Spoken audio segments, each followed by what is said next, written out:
Welcome back to our channel friends. मैं आपका अपने चैनल स्टॉक्स फॉर लाइफ पे बहुत स्वागत करता हूं। Welcome to STFL family.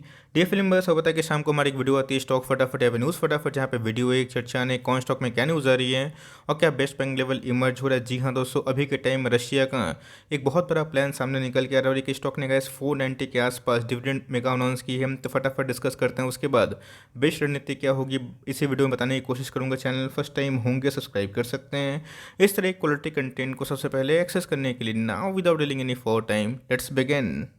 ऐसा होता है कि रशिया की बात की जाए तो जी हाँ गाइस, दो टेरिटरी की जो यूक्रेन की हमें देखने को मिलती है उसको इंडिपेंडेंट जो देश है वो घोषित कर दिया है। ऑल्दो पूरे वर्ल्ड की इसमें सहमति हमें देखने को नहीं मिली है, बट यस एक दो कंट्री आए हैं सामने जो रशिया के फेवर में हमें देखने को मिल रहा है। बट यूक्रेन का अभी के टाइम में बहुत बड़ा खतरा है कि कहीं वेस्ट से रशिया अटैक ना कर दे। जी हाँ गाइस, यहाँ से रशिया चाहे तो यूक्रेन पर अटैक भी कर सकता है। तो जी हाँ गाइस, ये दो टेरिटरी को इंडिपेंडेंट बनाने के बाद हम लोग को ऐसा लगा था कि मार्केट में शायद शांति आ जाएगी, बिकॉज मार्केट में ग्लोबली कभी भी जियो पोलिटिकल टेंशन होते हैं वहाँ पे गए जो इन्वेस्टर होते हैं काफ़ी पैनिक हो जाते हैं। रीज़न क्या है? बिकॉज कभी भी जियो पोलिटिकल टेंशन होता है, क्रूड के प्राइस आसमान को छूते हैं, कमोडिटी के प्राइस भी काफ़ी महंगे हो जाते हैं और इससे इन्फ्लेशन का बहुत बड़ा खतरा हमें देखने को ज़रूर मिलता है। तो जी हाँ गैस, इन दो टेरिटरी को कब्जा करने के बाद इसमें अलग देश बनाने के बाद दोस्तों अभी के टाइम में रशिया चुप नहीं बैठ रहा है। तो जी हाँ गैस, अभी के टाइम में पूरी यूक्रेन में थोड़ी सी इमरजेंसी कॉल ऑफ देखने को ज़रूर मिली है। अगर आप देखें, यूक्रेन का सीधा डिमांड है कि रशिया सिक्योरिटी गारंटी करे, बिकॉज दो टेरिटरी को उन्होंने जो कब्जाया है। ऑफकोर्स गैस, ये चलिए उनके हाथ से निकल चुका है, बट इधर पर अगर आप देखें यूक्रेन का सिर्फ एक ही डिमांड हमें देखने को मिल रहा है कि इमीडिएट जो सिक्योरिटी है फ्रॉम द वेस्ट ये हमें दे। और जो कि रशिया की बात की जाए तो जी हाँ गैस, डेमोक्रेट्स को उन्होंने वापस बुला लिया है। सर आप देखें, डिप्लोमेटिक जितने भी स्टाफ हमें देखने को मिलते हैं सब में हमें घर वापसी की न्यूज़ हमें देखने को मिल रही है। तो जी हाँ गाइस, जो टेंशन है अभी के टाइम में पूरा समाप्त होता हुआ देखने को नहीं मिल रहा है। तो जी हाँ गाइस, आपको पता है ग्लोबली जितने भी यूरोपियन कंट्रीज है, यूरोपियन संघ है, वो काफ़ी अग्रेसिव है और रशिया का इस मूव को उन्होंने कड़ी निंदा की है। इवन दोस्तों US की बात की जाए, उन्होंने भी कड़ी सेंक्शन लगाने की जो उम्मीद है वो जाहिर करी है। तो जी हाँ गाइस, अगर स्विफ्ट सेंक्शन लगता है, ऑफकोर्स ये बहुत बड़ा सेंक्शन होगा, बिकॉज इससे इकोनॉमिक कोलैप्स हो जाएगा। इसके पहले हमने ईरान में ये न्यूज़ ज़रूर देखने को मिली थी। तो जी हाँ गाइस, स्विफ्ट सेंक्शन क्या होता है, अगर इसके ऊपर वीडियो चाहिए होगा कमेंट बॉक्स में ड्रॉप करिएगा। मैं कोशिश करूंगा कि स्विफ्ट सेंक्शन के ऊपर आपको एकदम भरपूर जानकारी दें। तो जी हाँ गाइस, जितने भी डिप्लोमेटिक स्टाफ हैं, चाहे वो यूक्रेन की बात की जाए, रशिया की बात की जाए, सब देश छोड़ के भाग रहे हैं। बट रशिया की बात की जाए तभी भी गाइस, जो मिलिट्री जितने भी डिप्लॉयमेंट हमें देखने को मिल रहे हैं उसको उन्होंने कॉल ऑफ नहीं किया। तो जी हाँ गाइस, मार्केट इसको लेके अभी भी नर्वस है, बिकॉज जो दो टेरिटरी की जो न्यूज़ आ रही थी उससे लगा था कि मार्केट में थोड़ी शांति होगी। बट दोस्तों रशिया की पता नहीं क्या मन में चल रहा है, जिसकी वजह से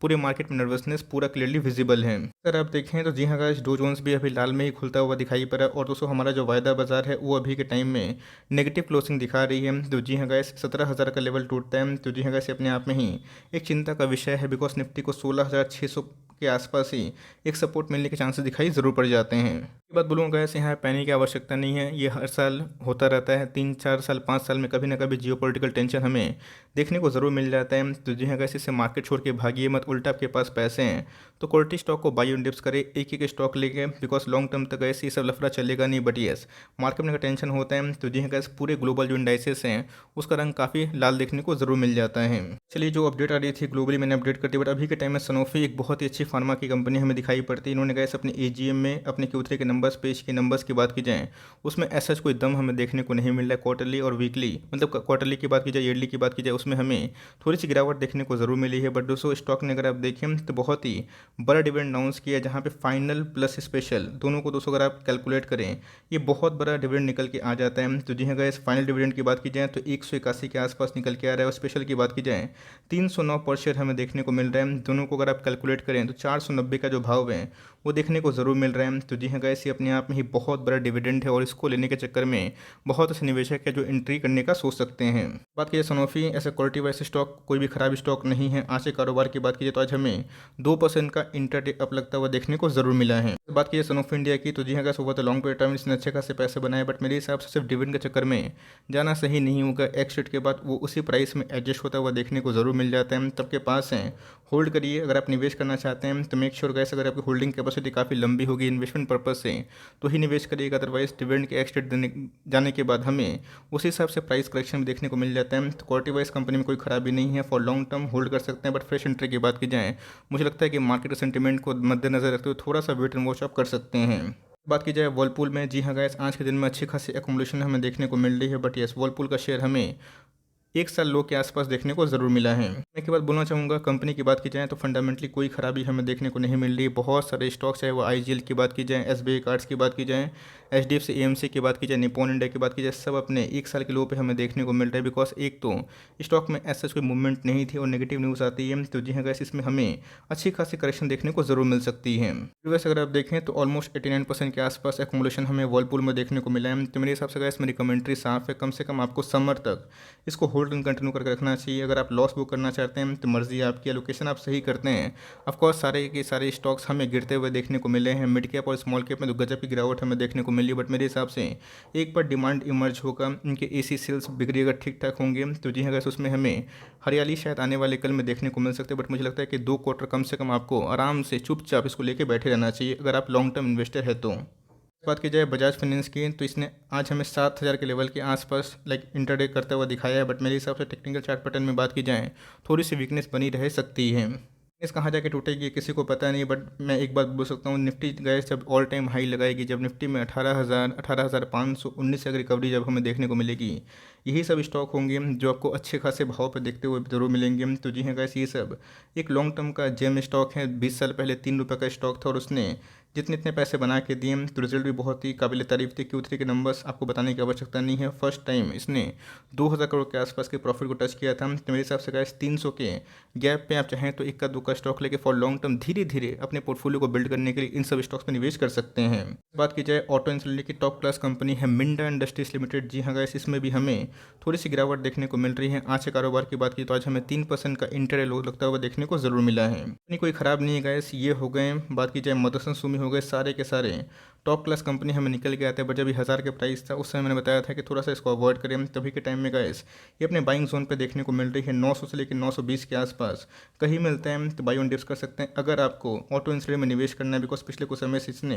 1250 के आसपास इंटरडे हाई लगाया था। तो स्टॉक में करेक्शन अगर आप देखें सिर्फ वर्लपूल में, एचडीएफसी एएमसी में नहीं हो रही, बल्कि क्वालिटी स्टॉक्स में भी देखने को जरूर मिली है। तब के पास से कंटिन्यू करें। अगर 900 का लेवल तोड़ता है आने वाले कल में गाइस, हो सकता है कि इसमें और भी थोड़ी सी गिरावट संभव हो, तो एक बार में मत खरीदिएगा। थोड़ा थोड़ा टुकड़ों में ऐसे जिम कंपनी को लॉन्ग टर्म में होल्ड कर सकते हैं। इस बात की जाए बैंकिंग स्टॉक की टॉप क्लास कंपनी है HDFC bank. As per the market cap देश की नंबर 1 बैंक हमें निकल के आती है और इसका जो स्ट्रगल हमें देखने को मिल रहा है, बिकॉज पूरा ग्रुप ही अभी के टाइम में स्ट्रगल करता हुआ देखने को मिल रहा है। 1500 के भाव पे फिर से हमें ट्रेडिंग देखने को जरूर मिली है। मुझे लगता है कि इस भाव पे या फिर इससे नीचे भाव पे कभी मिलता है तो फॉरवर्ड 1 ईयर के लिए शायद से आपको पसंद नहीं पड़ेगा। बिकॉज पिछले 6-8 महीना से स्टॉक मार्केट में काफ़ी उतार चढ़ाव देखने को मिल रहा है, जहाँ पर सारे प्रॉफिट हमें वाइप आउट होते हुए देखने को मिल रहे हैं। तो जी हाँ गाइस, लॉन्ग टर्म की जर्नी उतनी भी आसान नहीं होती। वेरियस जगह पे आपको चैलेंजेस फेस करने ज़रूर पड़ते हैं। बट मुझे लगता है कि इस भाव में या फिर सीएमपी से थोड़ा नीचे का भी मिलता है तो ये दो दोस्तों जो दाव है खाली नहीं जाएगा। एचडीएफसी बैंक के नंबर्स 20 क्वार्टर में काफ़ी हेल्दी थे। तो कंपनी क्वालिटी वाइज काफ़ी अच्छी है। अगर आपके पास साउथ इंडिया बैंक है, येस बैंक है, उन सबको निकाल के आप चाहें तो क्वालिटी वाइज में इसमें निवेश करके फॉर लॉन्ग टर्म छोड़ सकते हैं। बात की जाए कैम्स में, जी हाँ गैस, हमें इसमें गिरावट का सिलसिला है वो थमने का नाम नहीं ले रहा है। आज भी अगर आप देखें तो हमें 1.5% के आसपास गिरावट देखने को ज़रूर मिली है। तो अगर आपने एलोकेशन ठीक ठाक नहीं किया है तो गड़बड़ वाली बात है। बट अगर आपका एलोकेशन ठीक ठाक है तो मेरे हिसाब से गैस एकदम बाइंग जोन पे है, जहाँ पे आप चाहें एवरेजिंग करने का प्लान कर सकते हैं। निप्पॉन इंडिया की बात की जाए, एचडीएफसी एएमसी की बात की जाए, सारे के सारे जितने भी म्यूचुअल फंड से काम करते हुए देखने को मिलते हैं सब गैस 52 वीक लो के आसपास ही ट्रेड करते हुए देखने को मिल रहे हैं। तो जी हाँ गैस, ऐसा नहीं कि सिर्फ इसमें गिरावट हमें देखने को मिल रही है, सब में गिरावट हमें देखने को मिल रही है। बट एक बार रिकवरी अगर होगी तब कोर्स उसमें हमें अच्छी खासी रौनक भी देखने को मिल सकती है। तो लॉस में बेचने वाली कंपनी नहीं है। आरटीए की 70% मार्केट शेयर है, डेट फ्री कंपनी, आप चाहें तो उसे फोकस बना के रख सकते हैं। अगर आप देखें गिरावट में जो सबसे पहला स्टॉक हमें देखने को मिल सकता है अगर गिरावट होती है टॉप लिस्ट में, तो जी guys Reliance, TCS, HDFC bank, Kotak Mahindra bank, Infosys में आप मौका मत छोड़िएगा। बिकॉज ये सब गैस एक ब्लू चिप कंपनी है। आज भी मैंने इसके ऊपर एक कमेंट्री दी है। तो जी हाँ गैस, आज के कारोबार की बात की जाए तो आज हमें 1% के ऑलमोस्ट डाउन देखने को जरूर मिले थे। रिलायंस को छोटी मोटी कंपनी समझने की गलती मत करिएगा। जो पिछले समय की रिलायंस थी और उसमें अभी के टाइम में काफ़ी ज़मीन आसमान का फर्क हमें देखने को मिल रहा है। बिकॉज रिलायंस की बात की जाए तो इस क्वार्टर में हमें 18,500 करोड़ के आसपास प्रॉफिट देखने को मिला था, जो अपने आप में ही मेरे 200 अनुमान से काफ़ी बेहतर हमें देखने को मिला था। तो मेरे हिसाब से जियो बिजनेस आने वाले कल में बहुत फ्यूल अप हो सकते हैं। बात की जाए रिटेल बिजनेस भी अच्छा खासा धूम मचा सकते हैं। तो कंपनी बहुत ही होल्ड करने वाली है और मुझे लगता है कि हर एक गिरावट में आपको टॉप प्रायोरिटी लिस्ट में निफ्टी के top 5 company, top 10 company focus जरूर करनी चाहिए। गैस इस गिरावट में आपको बिल्कुल पैनिक नहीं करना है। टीसीएस में जो बाईबैक का एग्जीक्यूशन था वो हमें देखने को मिल चुका है और इतना जो मेगा प्लान था 18,000 करोड़ के आसपास का बाईबैक, वो आने वाले कल में मतलब ठीक ठाक होता हुआ देखने को ज़रूर मिलेगा। बट टीसीएस में बाईबैक के बाद हमें थोड़ी सी गिरावट देखने को ज़रूर मिली है। कभी भी टीसीएस, इन्फोसिस, विप्रो बात की जाए टॉप क्लास कंपनी में गिरावट होती है तो मुझे लगता है कि वो अपॉर्चुनिटी से कम मेरे हिसाब से बिल्कुल भी नहीं है। बिकॉज ये सब कंपनी लॉन्ग टर्म में सबको पता है कि अच्छा ही करेंगे। बट जिसने गैस इतना रनअप दिया है तो वो थोड़ा सा हमें कॉन्सोलेशन फेज में होता हुआ देखने को ज़रूर मिला है। तो कंपनी बहुत ही टॉप क्लास वाली है, आपके पास है, आराम से होल्ड करें। और कभी भी आपको 3500 के नीचे मिलता है तो आप चाहें तो करंट एसआईपी से अपने एसआईपी को थोड़ा बढ़ा सकते हैं। इस बात की जाए ऐसा कोई बड़ी न्यूज़ हमें देखने को नहीं मिल रही आईआरसीटीसी में। बट आज के दिन में हमें इंटरडे ऑलमोस्ट 3% का हाई लगता हुआ देखने को ज़रूर मिला है। आईआरसीटीसी नंबर्स की बात की जाए प्रॉफिट ऑलमोस्ट दोगुने से भी ज़्यादा होते हुए देखने को मिले। तो नंबर्स की बात की जाए काटने लायक बिल्कुल भी नहीं थे, मैं फिर से बता दूं। बट यस, स्टॉक में अभी के टाइम में सेंटीमेंट गड़बड़ है। हो सकता है कि आने वाले कल में अगर 800 लेवल तोड़ता है 750 के आसपास जाने की कोशिश कर सकता है। तो उस केस में आपको मेंटली प्रिपेयर्ड रहना है, निकलने कोई सवाल नहीं होता है। लॉन्ग टर्म अगर आप इन्वेस्टर है तो कंटिन्यू करें। अभी भी कंपनी मोनोपॉली है, डेट फ्री ऑलमोस्ट हमें देखने को मिलती है। तो मुझे लगता है कि लॉन्ग टर्म में यूनिक कैटरिंग बिजनेस रिज्यूम हो चुके हैं तो इससे लॉन्ग टर्म में इनको बहुत ही मुनाफा मिल सकता है। बात की जाए एप्पल इंडिया में, जी हाँ गैस, ऐपनेस्ट का पूरा जो एक्विजिशन है उसको कंप्लीट हमें हाल फिलहाल में ही होते हुए देखने को मिला। बट ऐसा स्टॉक में कोई बड़ी मूवमेंट हमें देखने को नहीं मिल रही। आज भी अगर आप देखें तो इंटरडे जो इसने गेन किया था 1240 के आसपास, सारा का सारा साफ होता हुआ देखने को ज़रूर मिला है। बस बहुत लोग बोल रहे हैं कि सर प्रॉफिट को बुक कर ले 50% के प्रॉफिट में, क्या पता आने वाले कल में जीरो भी हो जाए। दोस्तों ये आपके ऊपर डिपेंड करता है। हमेशा अगर आप सोचेंगे कि बाई लो सेल हाई करें, कभी कभी सक्सेसफुल होंगे, कभी कभी नहीं होंगे। अगर आपने स्विंग ट्रेड के पर्पज से लिया है तो कॉल आपका है, आप चाहें तो प्रॉफिट को बुक कर सकते हैं, अपने प्रॉफिट को बचा सकते हैं। बट मैं अपनी बात बोलूँ तो मैं एक भी शेयर उल्टा सेल नहीं करूँगा। उल्टा अगर मुझे मिलता है फिर से ये 1050 के आसपास, कभी भी प्राइस करेक्शन हो ही सकता है तो मैं उसके लिए तैयार भी हूँ। बिकॉज कंपनी की बात की जाए जिनकी ग्रोथ इतने फंडामेंटली अच्छी है और कंपनी ने जो इक्वेशन किए हैं तो जी हाँ गैस इनऑर्गेनिक आर्म में भी कंपनी अच्छा खासा कर सकती है। तो कंपनी होल्ड करने वाली है। कंपनी में आप डाउट मत करिए, डाउट अगर आपको लगता है तो अपना कॉल ले सकते हैं। बट मुझे लगता है कंपनी बहुत ही लंबा जाएगी और मुझे माइंड भी नहीं है कि आने वाले कल में प्रॉफिट अगर डाउन होते भी है, बिकॉज हम लोग के पास कैपेसिटी है कि इसको होल्ड करके और भी अपने एसआईपी को बढ़ा सकते हैं। जहाँ पे आने वाले कल में क्वांटिटीज़ भी हमारी बड़ी होगी और जब कंपनी बहुत बड़ी हो जाएगी हम लोग को उस समय रिवॉर्ड जरूर मिल सकता है। बात की जाए ग्रैन्यूल्स में, जी हाँ गैस, बहुत सारे फार्मा स्टॉक में अच्छी खासी करेक्शन हमें देखने को मिली है और ग्रैन्यूल्स ने भी 300 का लेवल ज़रूर तोड़ दिया है। तो उन्हें बोला कि सर क्या करें, आईएलसीपी के अगर हाल हो जाता है तो वहाँ पे क्या करना चाहिए। दोस्तों मैं एक ही बात बोलूँगा, कंपनी छोटी है, अगर आप देखें मार्केट कैप छोटी कंपनी है, 7,000 करोड़ के आसपास, कन्विक्शन लेवल आपका हाई होना चाहिए। कन्विक्शन नहीं है, आप सिर्फ ऐसे ही निवेश कर दिए हैं 300 के लेवल पे, 320 के लेवल पे, ये सोच के कि मल्टी बैगर है। तो गैस चिंता किस बात की, अगर आपका लोकेशन 3-5% के आसपास है स्मॉल कैप का भी तो गिरता है भी तो क्या होगा, बाउंस बैक जरूर करेगा। बट कन्विक्शन सही नहीं है, आपको डर लग रहा है तो मैं एक ही बात बोलूँगा, भैया आप एग्जिट कर लीजिए और यही पैसा आप चाहे डीवी स्लैब में लगा सकते हैं। बिकॉज स्टॉक का प्राइस जब फॉल होता है तो काफ़ी नर्व में उतार चढ़ाव हमें देखने को ज़रूर मिलता है। तो वहाँ पे गैस कमेंट्री साफ है, आपको कन्विक्शन बहुत ही फोकस्ड स्टॉक में होना चाहिए। कन्विक्शन नहीं है तो कोई दिक्कत वाली बात नहीं, यही पैसा को आप चाहें टॉप क्लास फार्मा कंपनी पे लगा सकते हैं, ऐसी मेरे आपको सलाह होगी। बट कन्विक्शन सही है, आप होल्ड कर सकते हैं। बिकॉज चार्ट में कंडीशन बहुत ही खराब देखने को मिल रहा है और एक बार ये 270 का लेवल तोड़ेगा तो जी हाँ गैस उसमें और भी गिरावट हो सकती है। तो मेरे हिसाब से अगर आप स्विंग ट्रेड के लिए हुए थे 270 का चाहें तो आप ऐसे लगा सकते हैं।